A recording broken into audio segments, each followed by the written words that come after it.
Well, hello and welcome to CWT or Critical Weight Theory, a podcast where sometimes I talk about the contradictions we live with, the systems we uphold, and the choices that still lie ahead.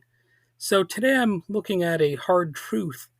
How can we live in a time of abundance while millions suffer from hunger, homelessness, and war?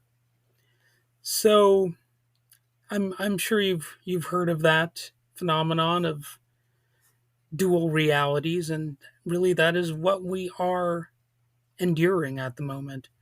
In this year of plenty, when so many thousands have lost their homes by reason of war, it would be wise for us who own houses to share with those who do not possess even 1 square foot of land.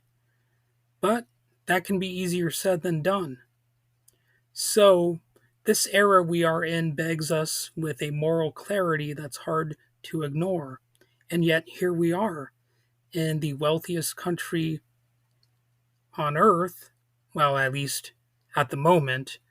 I guess you could say we're in one of the wealthiest countries on earth, but that could very well change in the near future. But anyway, people still sleep on the streets, kids go to bed hungry, and families are forced to choose between rent and medicine. So, why is that? We live in a country, again, where millions go hungry with an, appetite, and sometimes they don't know where the next meal is coming from. And that's happening while an estimated trillions of dollars have been spent on weapons since the end of World War II. Trillions. Just imagine what that could have done if invested in food security, education, healthcare, housing, or any number of other things. Like, how about just a pizza party?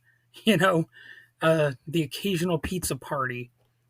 And while that money flows into war machines, we're told that Social Security is too expensive now, that Medicare can't be expanded, that public housing is unrealistic. Yet somehow we always have some more money to beat people, bomb them, shoot at them, throw them in a cage, come up with more reasons to get the resources away from them, etc., etc. It's almost like choices are being made, and there is a surrounding culture that is actually encouraging sadism and cruelty. So there should at least be no starvation. There should certainly be no systemic homelessness. Now, I understand, if there's a natural disaster, and I do understand that, if you divorce somebody or if they're threatening you, then okay, you might want to have them kicked out of the home or something like that.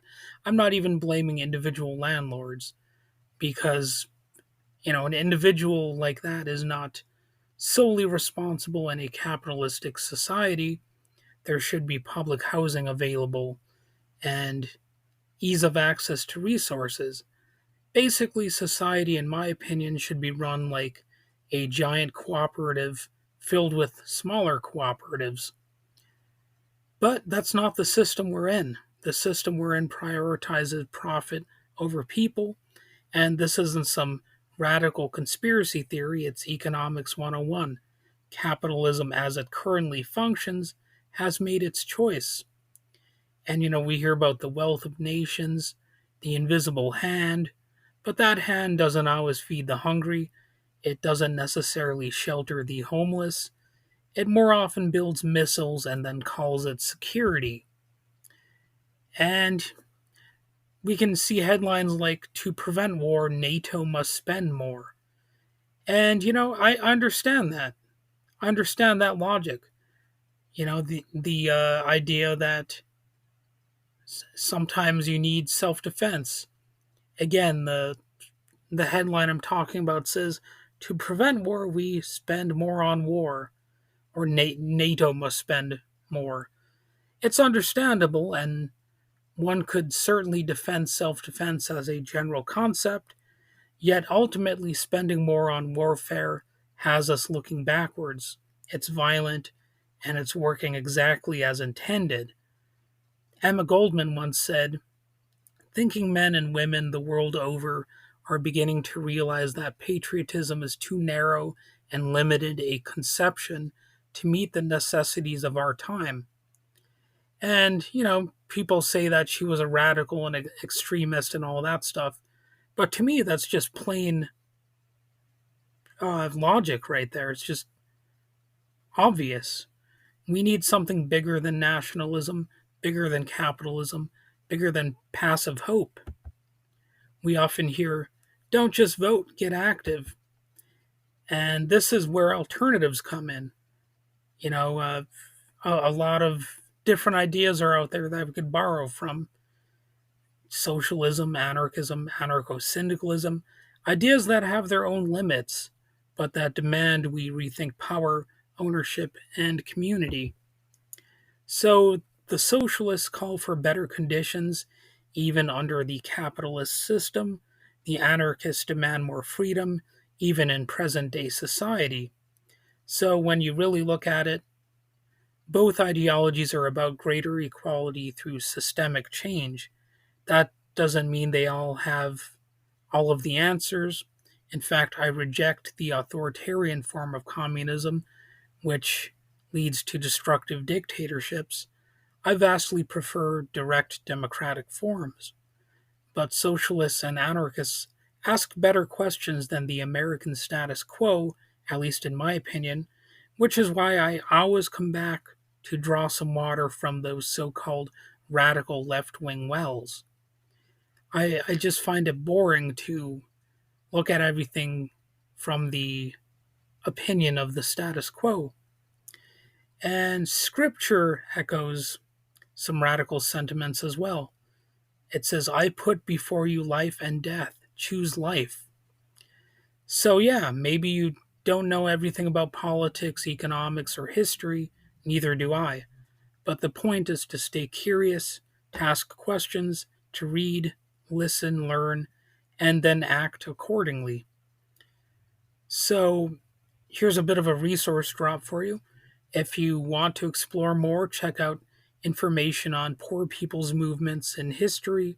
Maybe check it out at the local library or dive into forums like Reddit's r/politics. You can look up radical writers like Bakunin, the aforementioned Emma Goldman, Peter Kropotkin, or Murray Bookchin. I just realized that a lot of those people have similar sounding names, but nevertheless, read about radical concepts and find where you stand in the struggle. You don't have to stay the same. You can change your mind on things. You can expand how you view the world. The status quo is not the only way to see things. There is more than one cultural perspective. And as I suggested earlier, you don't have to believe everything if you study some ideology. For example, I don't consider myself an anarchist in any strict fashion, but nevertheless, I do borrow some of my concepts from the general philosophy of anarchism.